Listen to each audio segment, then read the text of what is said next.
Socialismo. Fatos versus interpretações. Que é ser socialista? Jornal da Tarde, 28 de outubro de 1999. O socialismo matou mais de 100 milhões de dissidentes e espalhou o terror, a miséria e a fome por um quarto da superfície da Terra.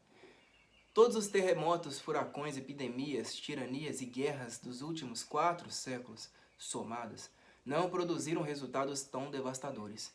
Isto é um fato puro e simples ao alcance de qualquer pessoa capaz de consultar o livro negro do comunismo e fazer um cálculo elementar.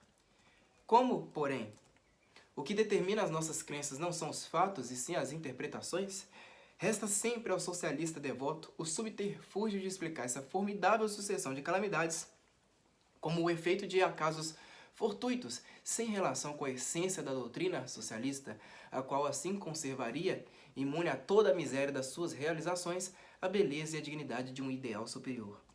Até que ponto essa ligação é intelectualmente respeitável e moralmente admissível? O ideal socialista é, em essência, a atenuação ou a eliminação das diferenças de poder econômico por meio do poder político. Mas ninguém pode arbitrar eficazmente diferenças entre o mais poderoso e o menos poderoso, sem ser mais poderoso que ambos. O socialismo tem de concentrar um poder capaz não apenas de se impor aos pobres, mas de enfrentar vitoriosamente o conjunto dos ricos. Não lhe é possível, portanto, nivelar as diferenças de poder econômico, sem criar desníveis ainda maiores de poder político. É como a estrutura de poder político. E como a estrutura de poder político não se sustenta no ar, mas custa dinheiro, não se vê como o poder político poderia subjugar o poder econômico sem absorvê-lo em si, tomando as riquezas dos ricos e administrando-as diretamente. Daí que no socialismo, exatamente ao contrário do que se passa no capitalismo, não haja diferença entre o poder político e o domínio sobre as riquezas. Quanto mais alta a posição de um indivíduo e de um grupo na hierarquia política, mais riqueza estará à sua inteira e direta mercê. Não haverá classe mais rica do que os governantes. Logo, os desníveis econômicos não apenas terão aumentado necessariamente, mas consolidados pela unidade de poder político e econômico, terão se tornado impossíveis de eliminar, exceto pela destruição completa do sistema socialista. E mesmo esta destruição já não resolverá o problema, porque não havendo classe rica fora da nomenclatura, esta última conservará o poder econômico em suas mãos, simplesmente trocando de legitimação jurídica e autodenominando-se agora classe burguesa. A experiência socialista, quando não se congela na oligarquia burocrática, dissolve-se em capitalismo selvagem. O socialismo consiste na promessa de obter um resultado pelos meios que produzem necessariamente o resultado inverso. Tertium non datur. Basta compreender isso para perceber de imediato que o aparecimento de uma elite burocrática dotada de poder político tirânico e riqueza nababesca não é um acidente de percurso, mas a consequência lógica e inevitável do princípio mesmo da ideia socialista. Este raciocínio está ao alcance de qualquer pessoa medianamente dotada, mas, dada uma certa propensão das mentes mais fracas para acreditar antes nos desejos do que na razão, ainda se poderia perdoar essas criaturas que cedessem à tentação de fazer uma fezinha na loteria da realidade, apostando no acaso contra a necessidade lógica. Ainda que imensamente cretino, isso é humano. É humanamente burro insistir em aprender com a experiência própria quando fomos dotados de raciocínio lógico, justamente para poder reduzir a quantidade de experiência necessária no aprendizado. O que não é humano de maneira alguma é rejeitar há um tempo a lição da lógica que nos mostra a autocontradição de um projeto e a lição de uma experiência que, para redescobrir o que a lógica já lhe havia ensinado, causou a morte de 100 milhões de pessoas. Nenhum ser humano intelectualmente são tem o direito de apegar-se tão obstinadamente a uma ideia a ponto de exigir que a humanidade sacrifique no altar das suas promessas não apenas a inteligência racional, mas o próprio instinto de sobrevivência. Tamanha incapacidade ou recusa de aprender denuncia, na mente do socialista, o rebaixamento voluntário e perverso da inteligência a um nível infra-humano, a renúncia consciente àquela capacidade de discernimento básico que é a condição mesma da hominidade do homem. Ser socialista é recusar-se por orgulho a assumir as responsabilidades de uma consciência humana. Citações elucidativas. heitordepaola.com, 12 de fevereiro de 2009. Como todos os maiores jornais, revistas, canais de TV e universidades deste país acham uma questão de honra não só tratar os comunistas como pessoas de bem, mas insistem sempre em contratar algumas dúzias deles, pagando-lhes altos salários para que adornem o comunismo e sua história com as cores das mais altas virtudes morais e teologias, julguei oportuno reproduzir aqui algumas declarações típicas do pensamento comunista para que os leitores que ainda o ignoram saibam afinal do que se trata. Abre aspas. Precisamos odiar. O ódio é a base do comunismo. As crianças devem ser ensinadas a odiar seus pais se eles não são comunistas. Fecha aspas. Vladimir Lenin. Abre aspas. Somos favoráveis ao terror organizado. Isto deve ser admitido francamente. Fecha aspas. Vladimir Lenin. Abre aspas. O comunismo não é amor. É o martelo com que esmagamos os nossos inimigos. Fecha aspas. Mao Tse-tung. Abre aspas. O ódio intransigente ao inimigo, que impulsiona o revolucionário para além das limitações naturais do ser humano e o converte em uma efetiva, seletiva e fria máquina de matar. Nossos soldados têm de ser assim. Fecha aspas. Che Guevara. Abre aspas. Abre aspas. Até agora os camponeses não foram mobilizados, mas através do terrorismo e da intimidação nós os conquistaremos. Fecha aspas. Che Guevara. Abre aspas. Aos slogans sentimentalistas da fraternidade, opomos aquele ódio aos russos, que é a principal paixão revolucionária dos alemães. Só conseguiremos garantir a revolução mediante a mais firme campanha de terror contra os povos eslavos. Fecha aspas. Friedrich Engels. Abre aspas. A principal missão dos outros povos, exceto os alemães, os húngaros e os poloneses, é perecer no holocausto revolucionário. Esse lixo étnico continuará sendo, até o seu completo extermínio ou desnacionalização, o mais fanático portador da contra-revolução. Fecha aspas. Karl Marx. Diante dos feitos dessas criaturas, nem todos os observadores tiraram conclusões simpáticas como aquelas que são diariamente repassadas ao nosso público como verdades de evangelho pelo establishment jornalístico e educacional. Vejam aqui alguns exemplos. Abre aspas.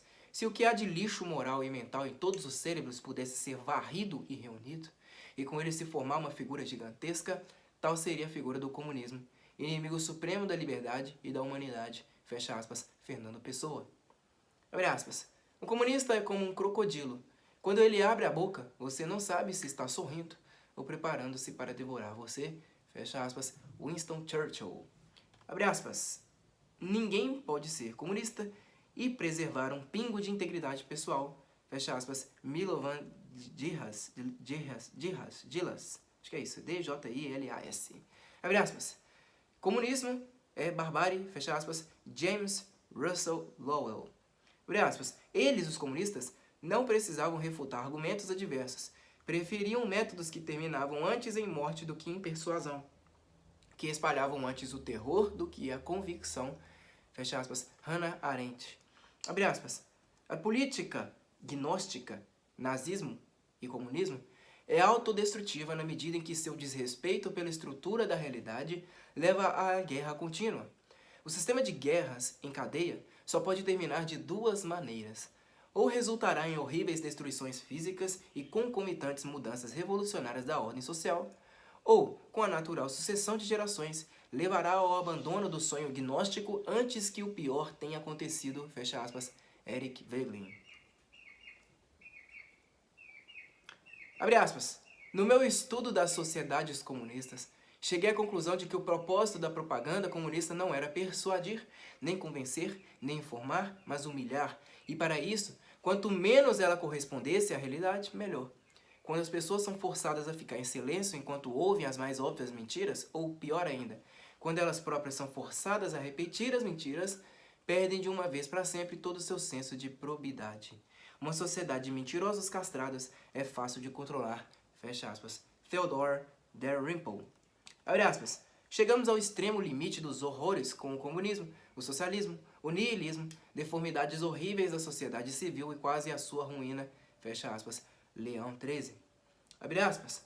O comunismo destituiu o homem da sua liberdade, rouba sua personalidade e dignidade e remove todas as travas morais que impedem as irrupções do instinto cego. Fecha aspas. Pio 11. Lógica da canalice. O Globo, 31 de março de 2001. Quando alguém me diz que o comunismo é coisa do passado, que advertir contra ele é açoitar um cavalo morto, tenho às vezes uma certa suspeita de estar conversando com um canalha. Não que o sujeito seja necessariamente, mas a rigor, somente um canalha descontaria 1,2 bilhão de pessoas que ainda vivem sob a tirania comunista como uma quantidade negligenciável, um infinitesimal no infinito. Infinitesimal no infinito. Somente um canalha desprezaria como irrelevantes os 40 fuzilamentos mensais de mulheres chinesas e seus respectivos médicos que se recusam a praticar aborto. Somente um canalha se persuadiria de que, só porque meia dúzia de firmas americanas estão ganhando dinheiro em Pequim, como se já não tivessem faturado outro tanto na Rússia de Lenin, o comunismo se tornou inofensivo como um rinoceronte de pano. Somente um canalha fingiria ignorar que após a dissolução da União da República Socialista Soviética, nenhum torcionário do KGB foi demitido, muito menos punido, e que a maior máquina de espionagem, polícia política, terror estatal e tortura institucionalizada que já existiu no universo, com um orçamento superior ao de todos os serviços secretos ocidentais somados, continua funcionando como se nada tivesse acontecido.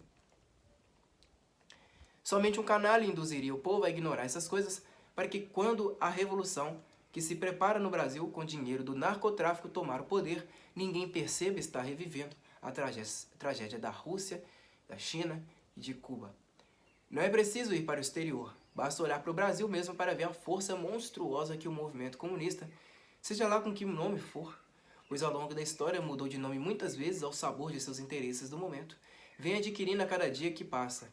Só para dar um exemplo, a difusão de ideias comunistas nas escolas, da qual muitos brasileiros ainda nem tomaram consciência, e que outros insistem em ignorar propositadamente, entre eles o Ministério da Educação, já passou da fase de simples doutrinação para o do direto e franco estupro das consciências. Em milhares de escolas oficiais, professores pagos com dinheiro público usam de sua influência e de seu poder não apenas para instaurar o culto de líderes genocidas e o mito da democracia socialista, mas para intimidar e punir qualquer criança que não consinta em repetir seu discurso magistral. A mais leve divergência, às vezes a simples dúvida, sujeita o aluno ao constrangimento diante dos colegas e incutindo nele o temor pelo futuro da sua carreira escolar e profissional. Meus próprios filhos passaram por isso e recebo mensalmente dezenas de e-mails com relatos de situações similares. Chamar a isso propaganda, doutrinação, é brandura terminológica de quem não quer ver a gravidade do que se passa. E o que se passa é que o terrorismo psicológico já impôs seu domínio sobre os corações infantis, preparando-os para aceitar como coisa normal, inevitável e até boa. Um governo de assassinos e psicopatas como aquele que ainda vigora em Cuba e que já vigora nas regiões sob domínio das Farc. Em face disso, os brasileiros reagem, encobrindo fatos com palavras, amortecendo a consciência do perigo mediante chavões soporíferos, exibindo aquele ar de calma fingida que trai o medo, o pavor de encarar a realidade. Direi que isso é ingenuidade? Não. A ingenuidade não tem a astúcia verbal requerida para tamanho auto-engano. Um leitor todo empombado de falsa ciência me escreve que o comunismo não foi mais violento do que as guerras de religião, o santo ofício, a queima de bruxas ou a noite de São Bartolomeu. Com aquele ar sabe-tudo de professorzinhos de ginásio, cita o horror de Montaigne, acho que é isso, M-O-T-A-I-G-N-E. Vocês que são mais inteligentes do que eu, vão saber pronunciar essa palavra melhor. Cita o horror de Montaigne ante a crueldade das guerras civis de seu tempo, e conclui que a violência sempre esteve presente nas diferentes fases da história. Nada como uma frase feita para um brasileiro brilhar falando do que não sabe. Nada como um belo chavão para igualar, numa pasta verbal uniforme, as mais prodigiosas diferenças. A Inquisição Espanhola, o tribunal mais cruel de que se teve notícia antes do século XX, matou 20 mil pessoas ao longo de 4 séculos. O governo leninista completou cifra idêntica em poucas semanas. Ademais, quase todos os exemplos de crueldade em massa observados ao longo da história se deram por ocasião de guerras, seja entre estados, tribos ou grupos religiosos. A repressão soviética foi o primeiro caso de violência estatal permanente contra cidadãos desarmados em tempo de paz. O exemplo proliferou. Quando os alemães começaram a enviar judeus a Auschwitz, 20 milhões de russos já tinham sido mortos pelo governo soviético. Mesmo ao término da sua obra macabra, em 1945, o nazismo, com toda a máquina genocida montada para esse fim, não tinha conseguido igualar a produtividade da indústria soviética da morte. Sob qualquer aspecto que se examine, o socialismo não é de maneira alguma uma ideia decente que se possa discutir tranquilamente como alternativa viável para um país, ou que se possa, sem crime de pedofilia intelectual, incutir em crianças nas escolas. É uma doutrina hedionda, macabra, nem um pouco melhor que a ideologia nazista, e que, para cúmulo de cinismo, ainda ousa falar grosso em nome da moral, quando condena os excessos e violências incomparavelmente menores que seus adversários cometeram no afã de deter sua marcha homicida de devoradora de povos e continentes. Então, logo aceitamos a lógica infernal da sua propaganda, obscurecemos nossa inteligência, perdemos o senso da verdade ou o senso das proporções, perdemos até o senso do antes e do depois.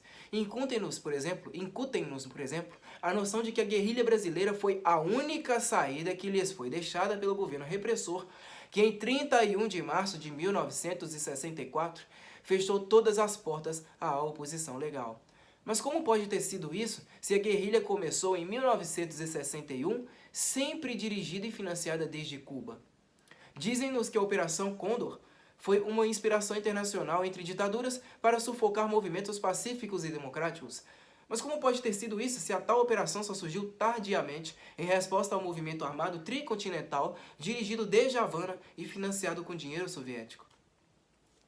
Mediante as lições dos mestres socialistas, desaprendemos até o senso instintivo da ordem temporal dos fatos. Acreditar nessa gente, ainda que por breves instantes, é desmantelar o próprio cérebro, é destruir em nossas almas a capacidade para as distinções mais elementares e autoevidentes. Por isso já não tenham mais paciência com pessoas que consentem que seus filhos sejam submetidos a esse tipo de estupidificação. Por um tempo imaginei que fossem apenas idiotas, covardes ou preguiçosos. Mas a idiotice, a covardia e a preguiça têm limites. Ultrapassado um certo ponto, transformam-se na modalidade mais requintada e sutil de canalice.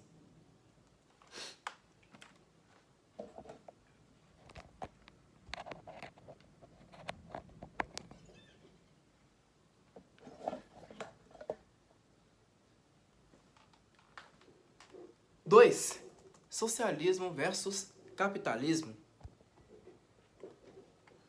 Ainda a canalice, o Globo, 7 de abril de 2001.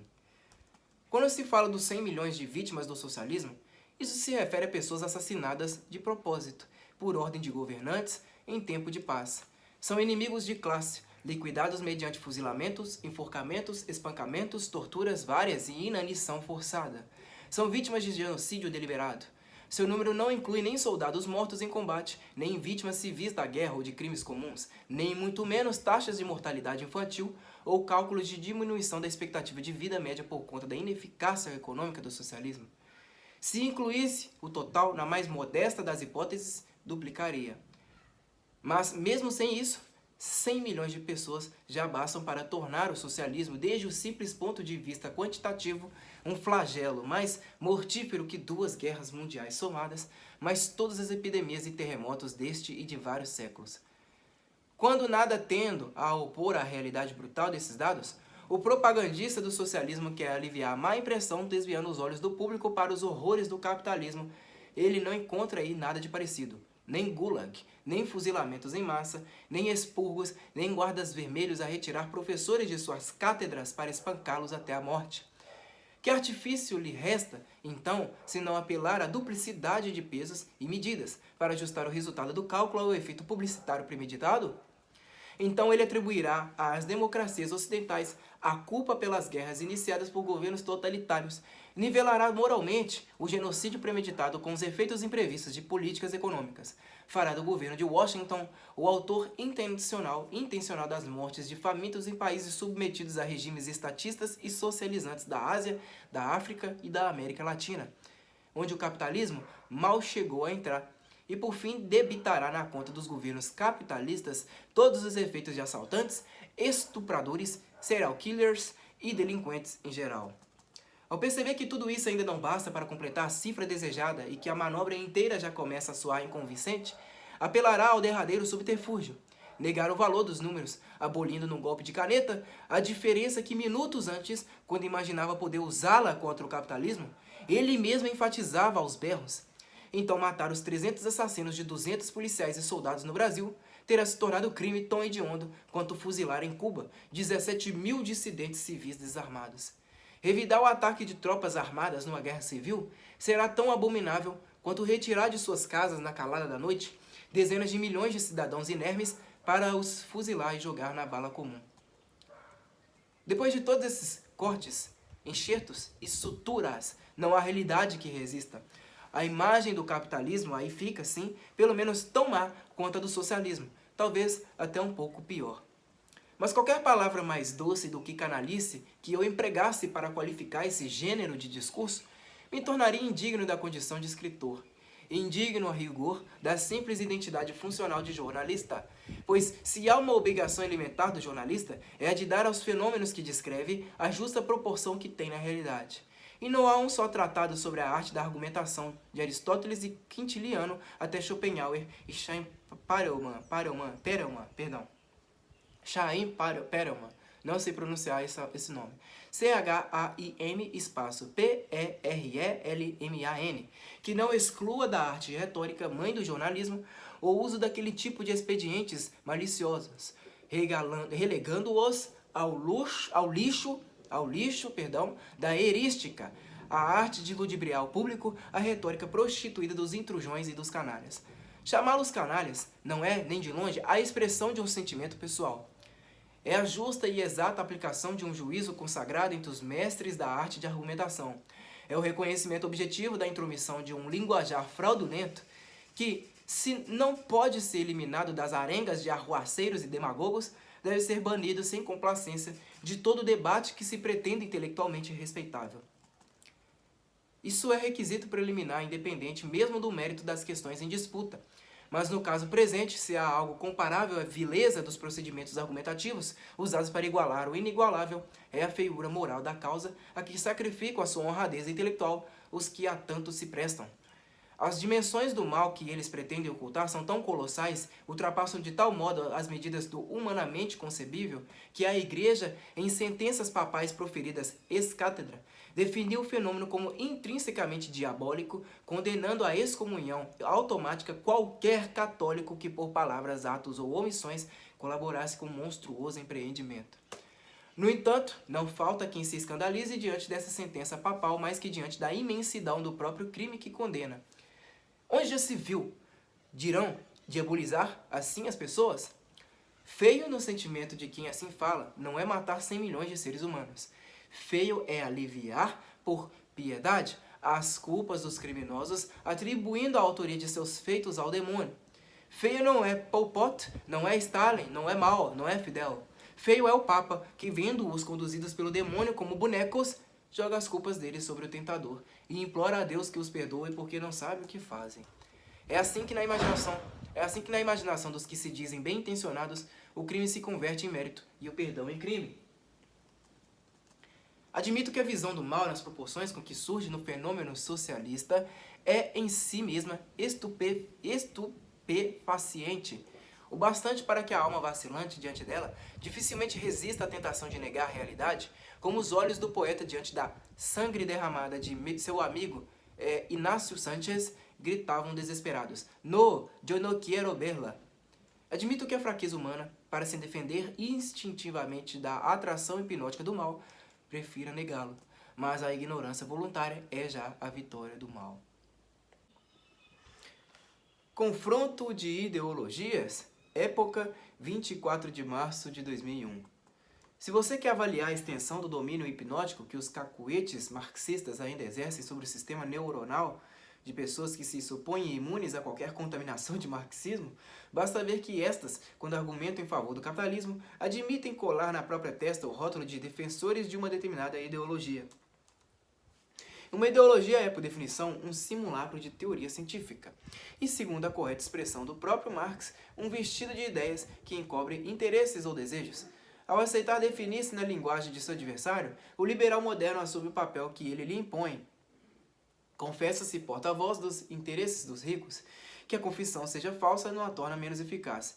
Transferida do confronto objetivo das doutrinas para o terreno da concorrência de interesses, a luta parece opor agora o explorado ao explorador. Por elegante que seja a argumentação deste último, ele estará condenado a personificar sempre o malvado da história. Descrever o confronto entre capitalismo e socialismo como luta de ideologias é aceitar um jogo viciado, no qual um dos lados dita as regras, dá as cartas e predetermina o desenlace.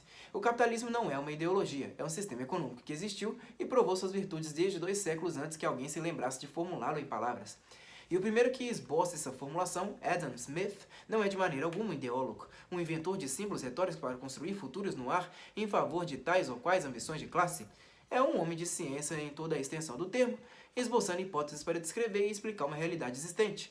O socialismo, em contrapartida, milênios antes de existir sequer como estratégia política concreta, já tinha seus ideólogos, seus embelezadores de enganos, seus estilistas de interesses de grupos ressentidos e ambiciosos. Por isso, o confronto de socialistas e liberais não opõe ideologia à ideologia. A defesa do socialismo é sempre a auto-atribuição ideológica dos méritos imaginários de um futuro possível. A do capitalismo é sempre a análise científica de processos econômicos existentes e dos meios objetivos de aumentar sua eficiência. Malgrado tudo quanto se possa alegar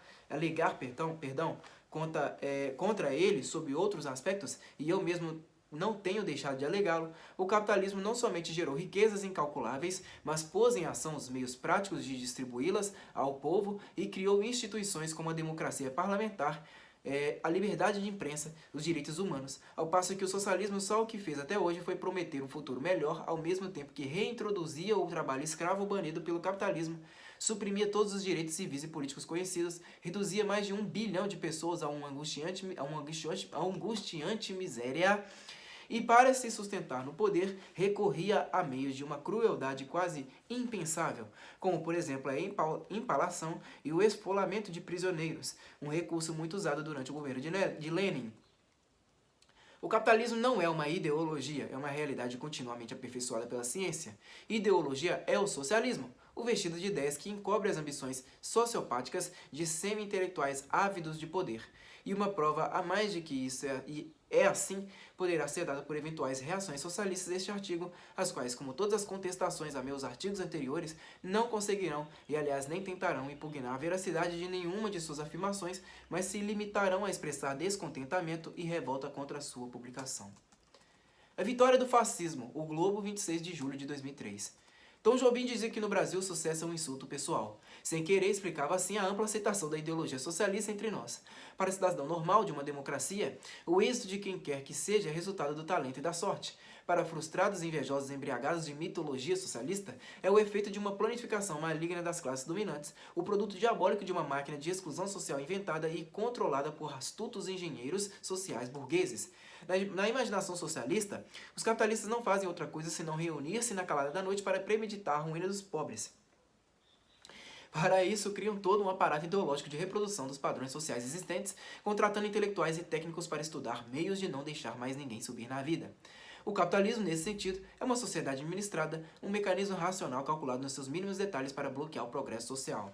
Só que após ter descrito e acusado essa máquina com requintes de análise corrosiva, no instante seguinte o socialista aparece condenando a anarquia do mercado e fazendo a apologia da economia planejada como solução para todos os males.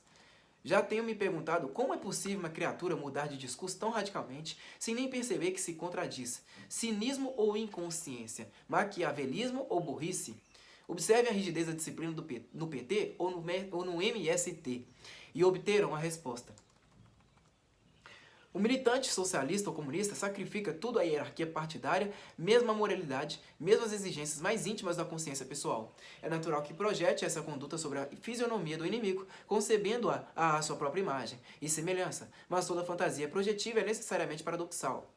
É ao mesmo tempo direta e inversa. De um lado, o capitalismo aparecerá aos olhos do socialista como uma hierarquia maquinal análoga do seu partido, apenas com signo ideológico oposto. De outro, a atmosfera partidária com aquele seu unanimismo que dá a cada um dos seus que dá a cada um dos militantes um sentimento tão vivo de participação, de proteção mútua, de comunidade solidária, é vivenciada como o embrião de sociedade ideal, em contraste com a qual a realidade do capitalismo aparecerá como pura confusão e lei da selva.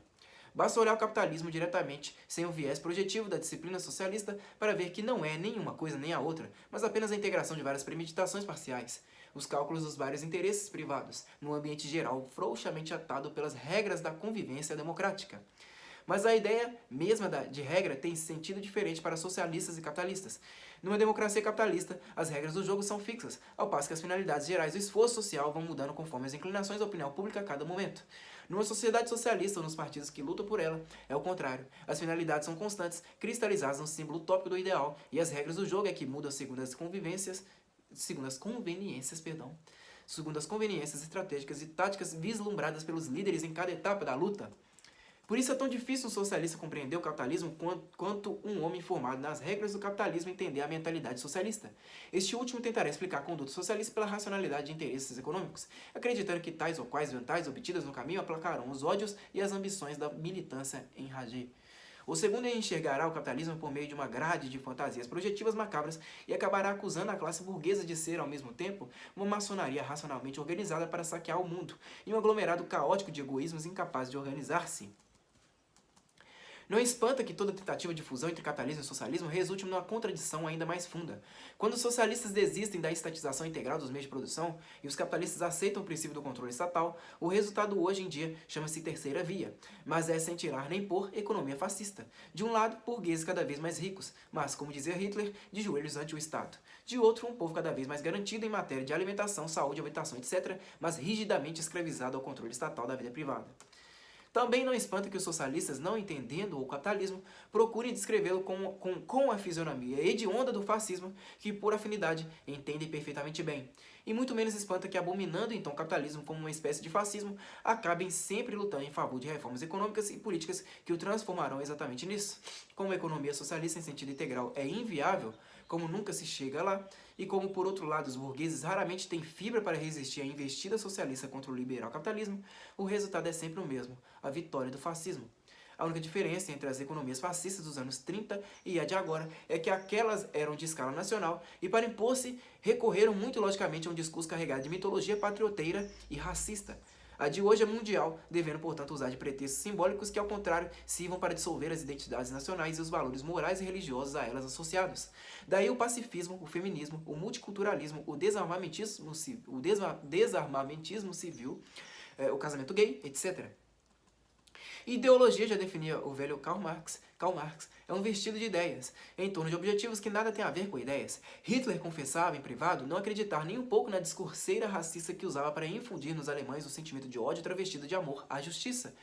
Os próceres do globalismo progressista também não acreditam no besterol politicamente correto que injeta nas massas de militantes idiotizados. Tanto quanto o comunismo e o fascismo de velho estilo, o socialismo democrático ou terceira via de hoje é um compactado de maus sentimentos numa embalagem de belas palavras.